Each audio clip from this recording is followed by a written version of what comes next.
All right, good afternoon. I'm meteorologist Joseph Neubauer doing a Facebook Live update on Tropical Storm Idalia. That's the pronunciation on our latest named storm off the Yucatan Peninsula. It's right in between where we kind of go from the southern Gulf of Mexico into the Western Caribbean. We're going to talk about the latest track that just came out from the National Hurricane Center here live on Facebook.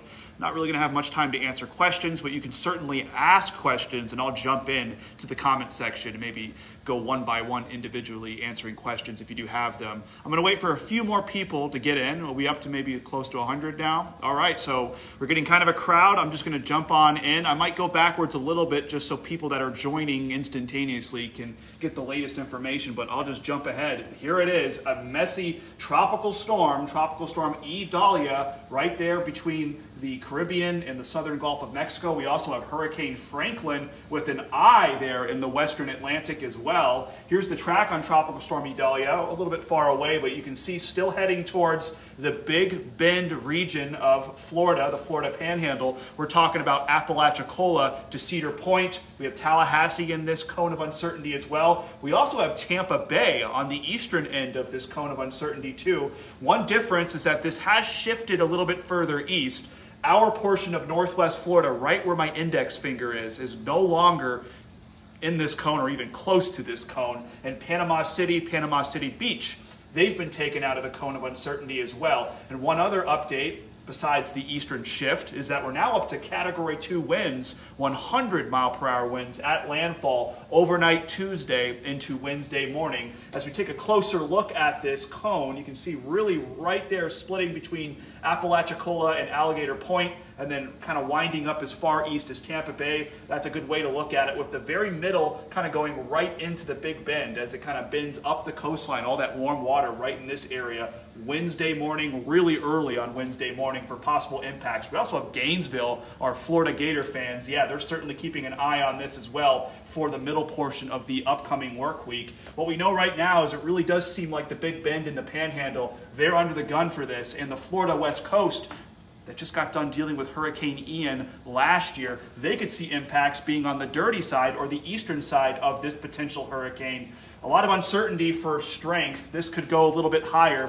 We have lots of warm water in the Gulf of Mexico. The actual sea surface temperatures are in the mid to upper 80s, but we do have some spots in the Gulf of Mexico that are in the lower 90s. We're running about 2.5 degrees above normal right now for sea surface temperatures, which is just more fuel for this potential hurricane as we head through Tuesday and Wednesday. The cone of uncertainty is underneath all the spaghetti. You can see the spaghetti models, for the most part, staying within the cone. We're still expecting a little bit of wobble. It wouldn't surprise me. You can see a lot of the spaghetti right now is staying on the western side of this cone. So we're still keeping a close eye on this. We'll see changes. The hurricane hunters have been in this. They'll be back in this potential hurricane as we head over the next 2 days or so, and we will see changes to this cone of uncertainty and the spaghetti on top of it all as we go through tomorrow, but especially Tuesday and Wednesday. Here's our in-house model. I don't like to show one-off models very often, but this gives a pretty nice representation of what we've been seeing between the model blends, the spaghetti, and the National Hurricane Center.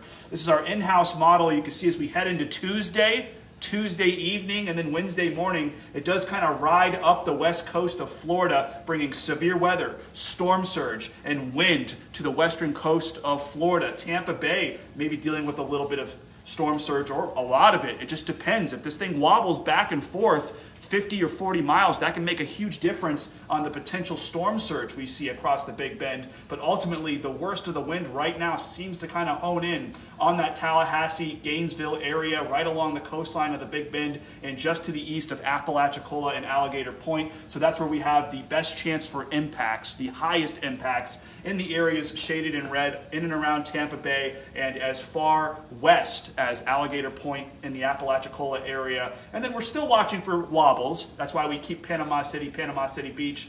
We're watching closely, but as we get more and more information from the hurricane hunters, we'll eventually even take likely Panama City and that area out of potential possible impacts too. So it's kind of narrowing in on that Big Bend region. We'll still see some impact indirectly, of course, here in Northwest Florida. It's going to get rough along the coastline no matter what here in Northwest Florida. So I probably don't need to tell you this, but it's not the best time to head to the beach, maybe tomorrow, but especially Tuesday and Wednesday. Rip currents will be out there. Rip currents are our #1 killer here around the Gulf Coast in terms of weather-related fatalities, so please just stay away. If you see red flags flying, go home. Rain chances too, they're coming up. We could actually use some of the rainfall. Decent chance tomorrow during the afternoon, decent chance on Tuesday, and then a weak front moves in, and this cold front actually keeps our area clear of Idalia, which is nice.